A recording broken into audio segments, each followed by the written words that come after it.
오늘 저는 요한복음 20장 19절로 23절의 말씀을 가지고 예수님의 부활과 회복과 사명이란 제목으로 은혜의 말씀을 나누고자 합니다. 예수님은 사망 권세를 이기시고 장사 지낸 지 3일 만에 부활하셨습니다. 여러분 크게 한번 아멘 한번 할까요? 아멘이에요. 예수님께서 십자가에서 죽으심으로 마귀를 멸하셨어요. 그리고 우리의 죄와 허물을 다 덮으시고 저주에서 우리를 끊으셔서 아브라함의 복을 받게 하셨습니다.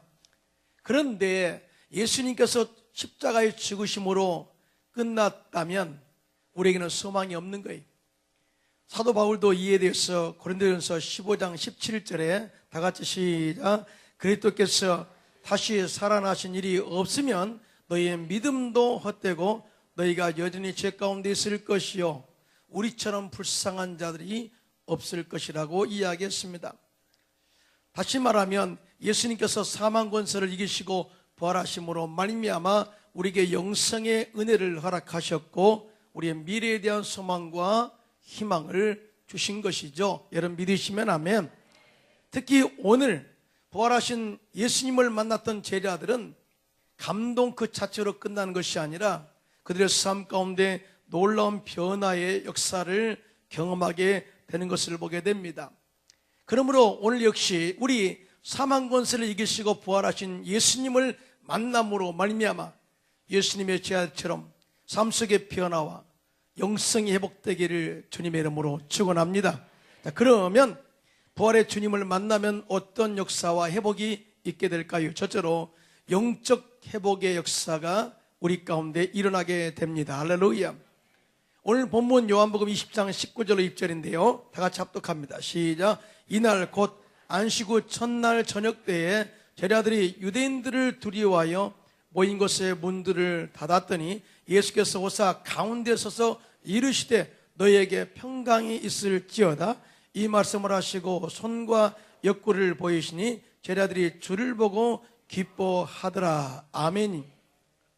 예수님께서 인류의 구원을 위해서 스스로 십자가에 올라가셔서 죽으심으로 말미암아서 온 백성들의 온 인류의 구원을 이루셨는데 제자들은 그러한 영적인 하나님의 뜻을 알지 못했어요.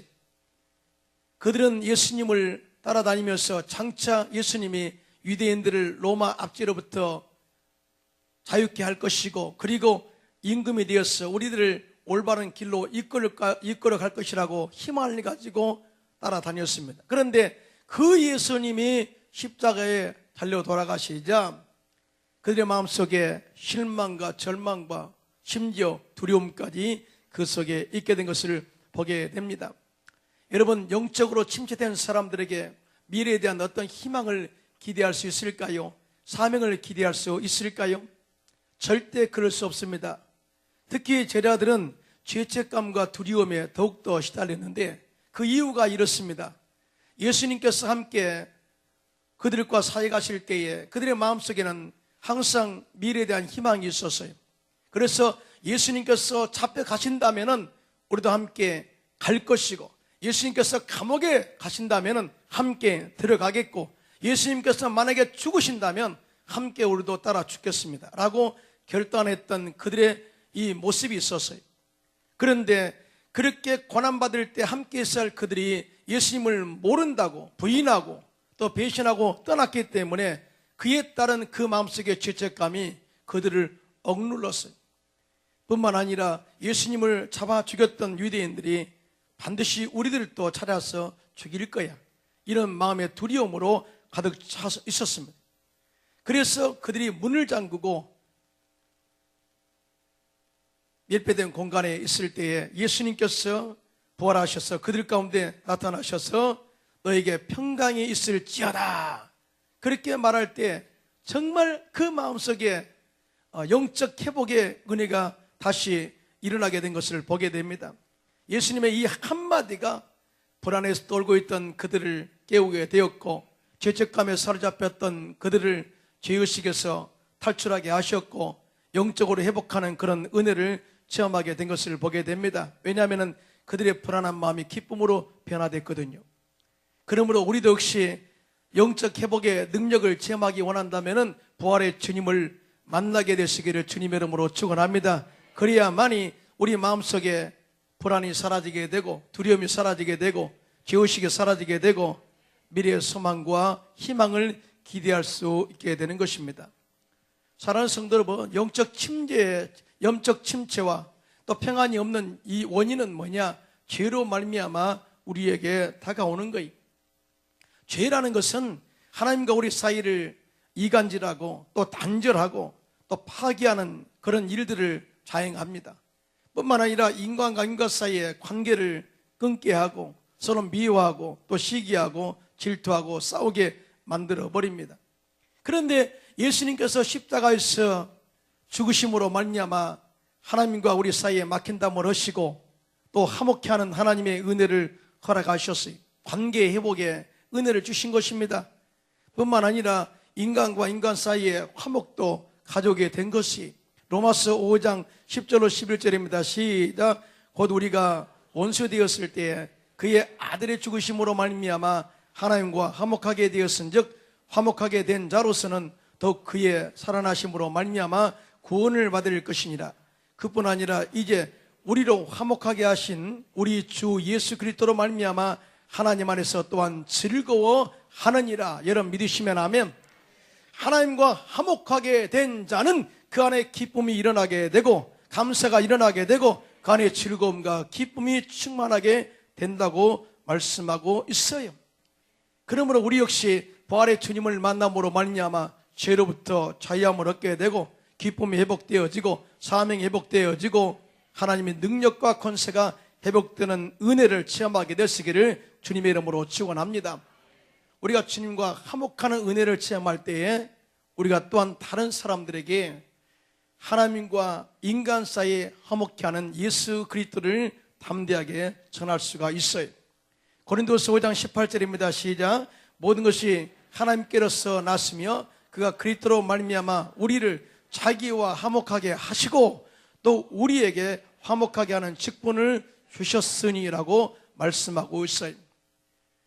우리에게 화목하게 하는 직분을 주셨는데 그 직분을 감당하기 위해서는 화목하게 하신 예수 그리스도의 십자가의 은혜를 체험할 때만이 가능하다 그 말이에요. 여러분, 독일 역사에 마티 바덴이라는 사람의 이야기가 나오는데 한 번은 마티 바덴이 어느 조그마한 지방에 여행하다가 돈이 없어서 값이 싼 여관에서 하룻밤을 지내게 되었습니다.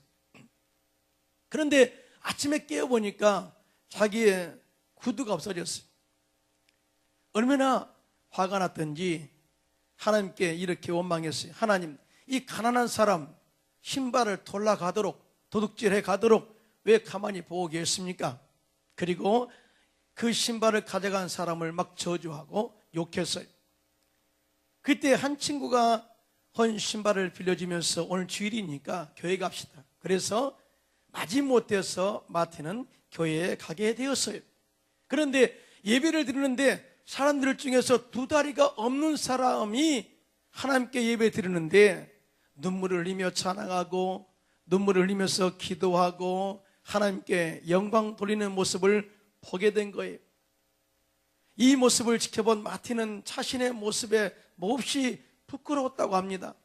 저 사람은 두 다리를 전부 잃어버렸으니 신발이 있어도 신을 수가 없구나. 나는 신발만 잃어버렸는데도 이렇게 남을 저주하고 하나님을 원망했으니 얼마나 부끄러운가.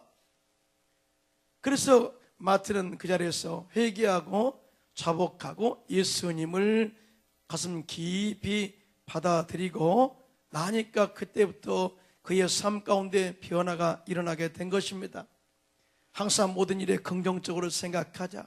모든 일에 감사함으로 생각하자.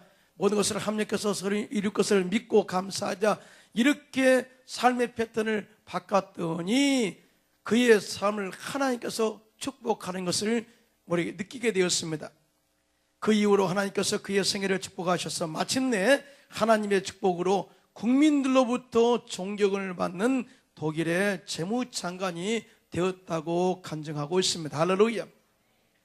쓸모없어 보이는 사람을 주께서 그의 마음 가운데 들어오심으로 말미암아 불평과 원망을 감사로 돌리게 하시고 또 순수한 마음으로 백성들을 섬겼더니 하나님께서 그를 높여서 크게 들어 사용하신 것입니다. 할렐루야.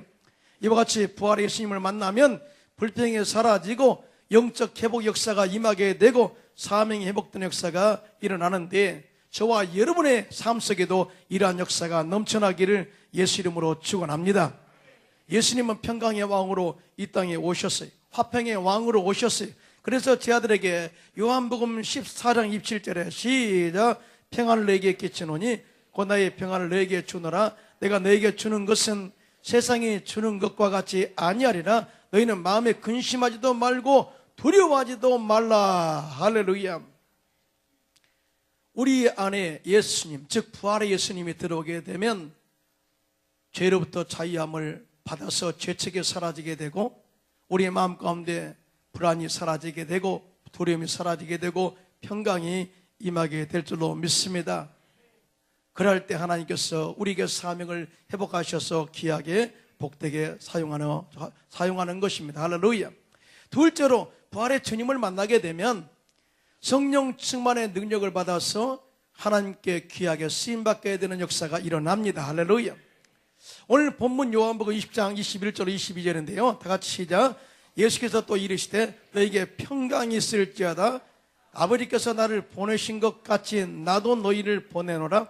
이 말씀을 하시고 그들을 향하여 숨을 내쉬며 이르시되 성령을 받으라. 아멘. 부활하신 예수님께서 제자들에게 말씀하시는데 아버지 하나님께서 나를 보내신 것 같이 나도 너희들을 보내노라 이렇게 말씀하시면서 숨을 내셨다. 그러면 결단했다. 결단의 마음으로 그들에게 말씀하시기를 성령을 받으라 이렇게 말씀하시는 거예요. 도대체 그 이유가 무엇일까요? 그 말은 예수님께서 이 하나님 아버지의 명을 받아 최초로 이 땅에 인류를 구원하는 선교사로 파송을 받았다 그 말이. 그런데 이 선교 사명을 감당하기 위해서는 요단강에서 침례 요한으로부터 침례받고 나올 때 성령의 기름 부으심의 능력을 받고 그때부터 천국 복음을 전파한 것을 상기시키면서 이제 내가 너희들을 온 땅에 구원을 시키는 또 중보자로서 온 땅에 많은 열방들을 깨우는 중보자로서 보내는데 성령을 받아야 된다라고 하는 그 메시지를 그들에게 강력하게 선포한 것을 보게 됩니다. 여러분, 구원받은 성도들이 복음을 전파하기 위해서 감당해야 할 그런 필히 체험할 능력이 있는데 그것은 바로 성령 충만, 능력 충만입니다. 할렐루야. 그래서 사도행전 1장 8절에 다 같이 시작. 오직 성령이 너에게 임하시면 너희가 권능을 받고 예루살렘과 온 유대와 사마리아와 땅끝까지 이르러 내 증인이 되리라 하시니라. 여러분 믿으시면 아멘. 성령 받아야 나가서 복음을 전할 수가 있고 성령 받아야 사람들을 변화시킬 수가 있음을 이야기하는 거예요. 여러분 지식은 머리를 뜨겁게 합니다. 그러나 성령 충만은 가슴을 뜨겁게 합니다. 지식은 사물을 명철하게 판단하고 평가하게 하지만은 성령 충만은 뜨거운 가슴으로 복음을 전하도록 행동을 계시하게 합니다. 성령은 바로 선교의 영입니다. 그래서 성령을 받으면 선교 사명으로 불타게 되고 나가서 열방을 깨우는데 앞장서 가는 것을 보게 됩니다. 성령을 받아야 진리를 깨닫게 되고 부활의 주님을 만나고 그 안에서 변화 역사를 체험하게 되는 것입니다. 할렐루야. 누가복음 24장에 보면 예수님의 부활 소식을 듣고도 그것을 믿지 못하고 실망하여서 엠마오로 내려가는 두 제자의 모습을 발견하게 됩니다. 그들이 엠마오로 내려갈 때 부활하신 주님이 그들과 함께 동행했어요. 그런데 그들은 예수님인지를 알아보지 못했습니다. 누가복음 24장 15절로 16절입니다. 시작. 그들이 서로 이야기하며 문의할 때에 예수께서 가까이 이르러 그들과 동행하시나 그들의 눈이 가려져서 그인 줄 알아보지 못하거늘. 뭐라고요? 눈이 가려져서 영의 눈이 떠지지 않았어. 영적으로 깨달음이 없어서 결국 함께 부활의 주님이 동행했지만은 알아보지 못했다. 안 보여서 못 본 것이 아니라 보고도 못 본 것이다. 또 없어서 못 본 것이 아니라 있어도 못 본 것이다. 멀어서 못 본 것이 아니라 가까이 있음에도 불구하고 못 본 것이다. 왜냐하면 영의 눈이 감겨 있었기 때문이라고 말씀하고 있어요. 우리도 마찬가지입니다. 부활의 주님이 현재 우리 가운데 함께 하신 줄로 믿습니다. 우리 안에 있은 줄로 믿습니다. 그런데 영의 눈이 성령의 능력으로 끼어지면 우리 앞에 계신 주님을 알아볼 수가 있게 되고 우리 안에 역사하시는 주님을 느낄 수가 있는 것입니다. 할렐루야. 그런데 누가복음 24장 30절로 31절에 시작. 그들과 함께 음식 잡수실 때에 떡을 가지사 축사하시고 떼어 그들에게 주시니 그들의 눈이 밝아져 그인 줄 알아보더니 예수는 그들에게 보이지 아니하시는지라. 아멘. 여기서 떡을 뗐다 그 말은 예수님의 몸을 나눠주었다 그 말이. 제우 만찬 때 주님께서 떡과 포도주를 준비해서 떡을 떼어 나누면서 이것은 내 몸이니 이것을 뗄 때마다 나를 기념하라 이렇게 말씀했거든요. 떡을 받아든 순간에 성령의 역사가 그 마음 가운데 임하게 되자 바로 예수님의 말씀하신 그 진리가 깨닫게 된 거예요. 그래서 주님이 그때 그렇게 말씀하셨지. 그 말씀을 깨닫고 나서 주님인 것을 깨닫게 되는 순간에 예수님은 보이지 않았습니다. 그런데 놀라운 게 있어요. 그들은 거기서 머무르지 않고 즉시로 일어나서 예루살렘으로 돌아와서 우리가 부활의 주님을 만났다고 증언했고요. 끝내 그들은 예수 그리스도의 복음, 즉 십자가의 죽으심과 부활하심을 전파함으로 순교로서 사명을 완수하게 된 것을 보게 됩니다. 할렐루야. 사도 바울은 고린도서 15장 45절에 시작. 마지막 아담, 즉 예수님은 살려주는 영이 되었다고 말씀하고 있습니다. 이와 같이 부활하신 주님을 만나게 되면 죽었던 영이 살아나게 되고 믿음의 영적 세계가 열려지게 되고 또 주님께서 십자가에서 이뤄놓으신 놀라운 하나님의 은혜와 축복들을 바라보고 우리가 그것을 위해서 기도할 수 있다는 것을 절대 믿으시기를 예수 이름으로 축원합니다. 성령 충만해야 나가서 복음을 전할 수가 있고 어떤 상황에서도 비굴하지 않고 담대하게 예수 그리스도의 은혜를 선포할 수가 있는 거예요. 30살이 넘어서 군에 들어간 목사님의 간증이에요. 이분이 신학교 다녔을 때에 군에 들어가게 되었는데 내후반에서 신병 때 신고식을 하게 됩니다. 신고식을 하게 되면은 고참들이 좋아하는 노래나 아니면 내후반장이 좋아하는 노래를 유행가를 불러야 했어요. 그래서 중고참들이 유행가를 불러라 이렇게 요구했는데 이 목사님은 너무나 괴로운 거예요. 왜냐하면 조용하지만 그래도 정확하고 또 이 세미한 음성으로 하나님의 말씀이 들려오는데 아들아 유행가 부르지 말고 찬송가 384장 나의 갈 길을 다가가도록 예수 인도하시니 이 찬양을 불러라 그러는 거예요. 여러분 얼마나 갈등이 되겠어요. 만약에 유행가를 안 부르면은 고참들에게 맞을 것이고 문책을 당할 것이고 또 분위기 깰 것이고 그런데 성령님은 그 마음속에 찬송가를 불러라 이 말씀이 강하게 들려오고 그래서 목사님은 결국 기도하는 마음으로 이후에 벌어지는 어떤 불이익도 감수하겠다 하는 각오로 성령의 음성을 따라 작정하고 찬송가를 부르기 시작합니다. 나의 갈 길 다가도록 예수 인도하시니 이렇게 부르니까 고참들이 고함을 지르고 야유를 보내고 협박을 하면서 찬송을 부르지 말라고 그렇게 이야기합니다. 근데 그 순간 어디서 소리가 들려오는지 상고참이 말하기를 조용히들 해라잉 찬송가 좀 들어보자.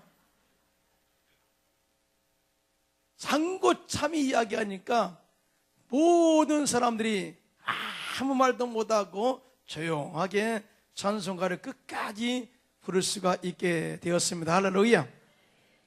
그 이후에 그 내용 안에서 그 호참이 목사님께 다가와서 성경에 대해서 묻고 성경 공부를 인도해달라고 그래서 성경 공부를 하게 되었고, 이분이 제대 이후에 조그마한 교회에 나가서 그곳에 없어서는 안 될 훌륭한 일꾼으로 봉사하게 되었다고 간증했습니다. 할렐루야.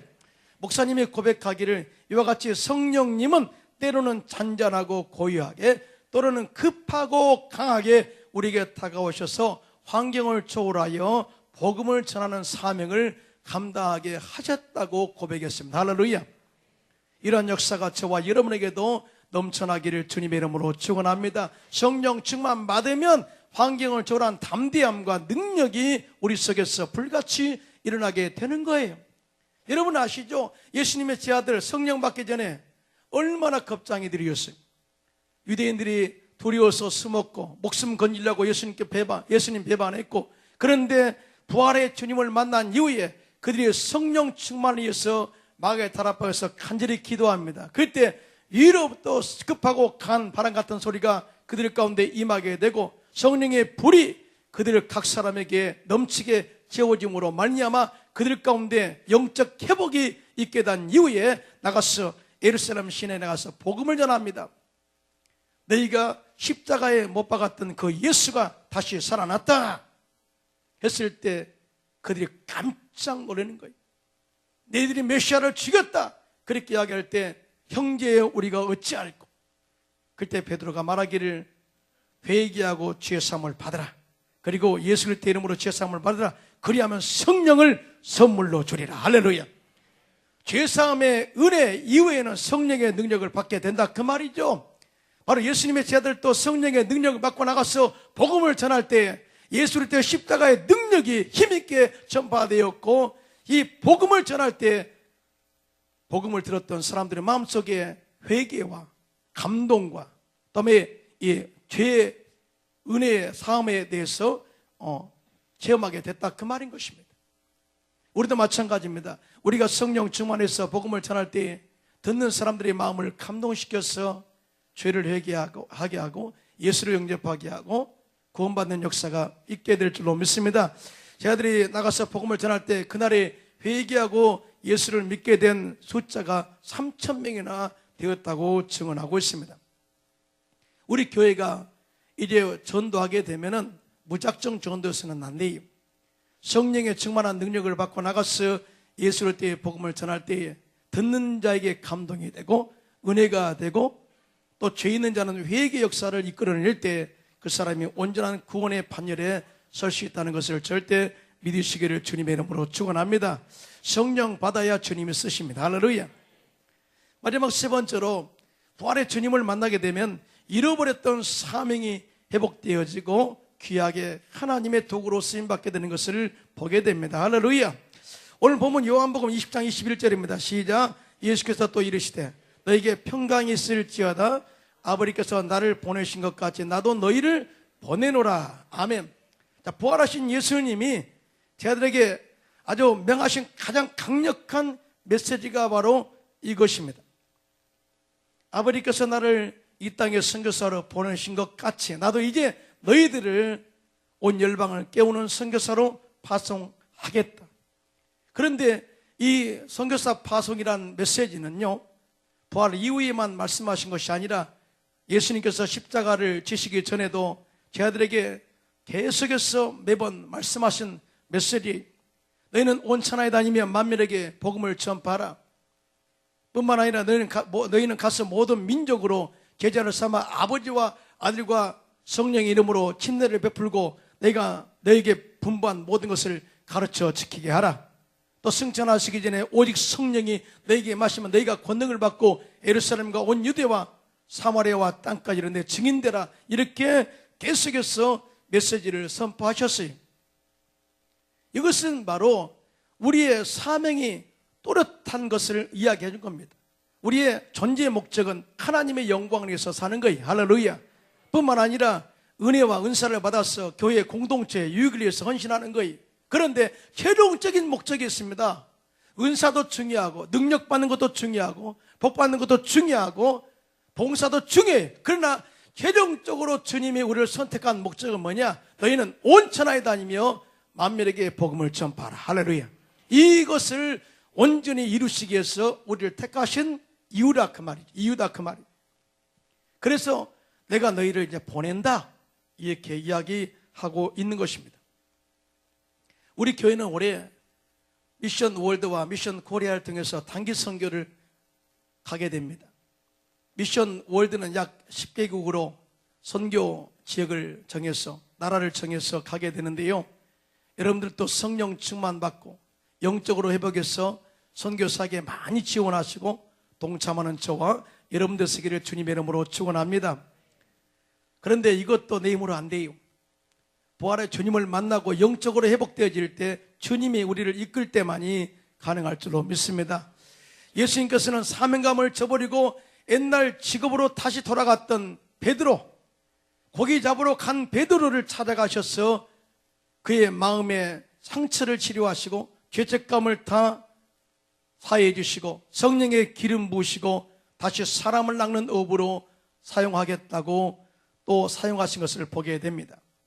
요한복음 21장 18절입니다. 시작. 내가 진실로 진실로 내게 이르노니 내가 젊었으면 저는 스스로 띠띠고 원하는 곳으로 다녔거니와 늙었으면 내 팔을 벌리니 남이 내게 띠띠우고 원하지 아니하는 곳으로 데려가리라. 아멘입니다. 여러분, 선교라는 것은 내가 원하는 것에 가는 게 선교가 아니에요. 네가 젊어서는 그 뜻은 네가 혈기가 있을 때는, 네가 육이 충만해서 육적으로 생각할 때는, 아니 또 영적으로 보면 네가 아직 성령의 능력을 받기 전에는 네 마음대로 다녔지만은, 그러나 이제 성령 받고 난 이후에 변화된 사람 이후에는, 그리고 영적으로 성숙한 어른이 되었을 때는 바로 네가 원하는 것으로 가지 않고 너는 손을 딱 벌리고 하나님이 너에게 띠 띄우고 복음의 띠를 띄우고 하나님께서 원하는 것으로 이끌어갈 것이다 라고 이렇게 말씀하셨습니다.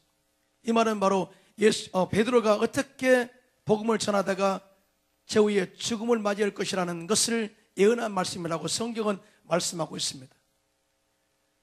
성령 충만받고 영적인 사명을 회복한 베드로는 예수를 때의 복음을 전하다가 끝내 예루살렘에서 거꾸로 십자가에 못 박아 순교함으로 예수님의 사명, 지상 명령을 완수한 것을 보게 됩니다. 브라질의 성자로 불리었던 미국의 멜랜드 선교사 부부의 간증입니다. 이 멜랜드 선교사 부부는 브라질 깊은 산골에 들어가 풀리오 인디언 부족들을 선교하면서 평생을 사는 동안에 4번이나 이름이 바뀌었습니다. 그곳 주민인 풀리오 인디언들은 처음에 멜랜드 선교사 부부를 백인이라고만 불렀습니다. 그것은 과거에 그들을 무기로 괴롭혔던 백인이라는 뜻으로 증오에 찬 명칭과 같은 것이었습니다. 그 후에 멜랜드 선교사 부부는 의료봉사를 하면서 주민들의 목숨을 구하면서 그들의 병을 치료하는 헌신적인 선교를 계속했습니다. 그러자 그를 부르는 명칭이 어느새 존경하는 백인으로 바뀌어 있었습니다. 그 이후에 멜랜드 선교사 부부는 어려운 환경에서도 풀리오 인디언들의 언어를 열심히 배워서 10년 후에는 그들과 조금도 다름이 없는 유창한 인디오 말을 구사하게 되었는데 생활도 그들의 풍습대로 따라 살았습니다. 그랬더니 그들은 멜랜드 선교사 부부를 백인 인디언이라고 불렀습니다. 저도 헝가리에서 원주민 선교사 사역을 할 때에 많은 사람들이 너는 한국 사람이지 않냐 라고 이야기했어요, 처음에는. 그런데 정말 헝가리 사람들을 진심으로 섬겼더니 한 3년 가니까 헝가리 사람 같네 라고 했어요. 그리고 열심히 그 나라 언어하고 그 나라 말로 설교를 했더니 이제 너는 헝가리 사람이다 라고 인정해 줬어요. 그런데 저는 집시 사역도 함께 했거든요. 집시들은요 정말 사랑으로 섬겨야 돼. 겸손하게 섬겨야 돼. 끝까지 그들을 안아주고 상처를 치료해주고 나니까 집시사회에서 저에게 임명장을 줬습니다. 하용달 목사 이제부터 집시입니다. 저 집시 됐어요. 그래서 증이 있습니다. 그래서 전 세계 어디 가든지 이 집시증을 보내주면 당신은 집시인들을 위해서 수고한 거로 당신을 환영합니다라고 이것이 통용이 된다고 이야기를 해줬어요. 그러니까 멜랜드의 부부도 그 나라 언어 배우고 열심으로 섬겼더니 이제는 백인 인디언이라고 이렇게 이름을 받게 되었다. 부름을 받게 되었다. 어느 날 부상당한 인디언 소년의 발을 씻어주고 치료를 해주었더니 구경하던 인디언들이 인디언의 발을 씻는 백인을 보았는가? 이 사람은 하늘이 보내준 사람이다 라고 말했으며 그때부터 멜랜드 선교사 부부는 하나님의 사람이라고 불리게 되었습니다. 멜랜드 선교사 부부의 온전한 사랑의 섬김으로 예수님의 지상 명령의 사명을 인디오들에게 이루게 된 것을 보게 됩니다. 여러분, 선교는 쉬운 게 아니에요. 선교는 내가 원하는 곳으로 가는 것이 아니라 주님이 띠띠우고 원하지 않는 곳으로 가게 되는 것입니다. 그런데 이러한 사명을 완수하기 위해서는 영적 회복이 있어야 돼요. 성령 충만한 능력이 있어야 됩니다. 그리고 사명이 다시 한번 불릴 듯 일어나야 됩니다. 그럴 때 나가서 예수 그리스도의 복음을 전하게 되고 그 전한 복음을 듣고 많은 사람들이 회개하고 주께로 돌아오는 열매를 맺게 될 줄로 믿습니다. 오늘 부활의 주님을 만남으로 말미암아 이런 변화와 하나님의 역사가 여러분의 삶 가운데도 나타나기를 예수 이름으로 축원합니다. 축원합니다.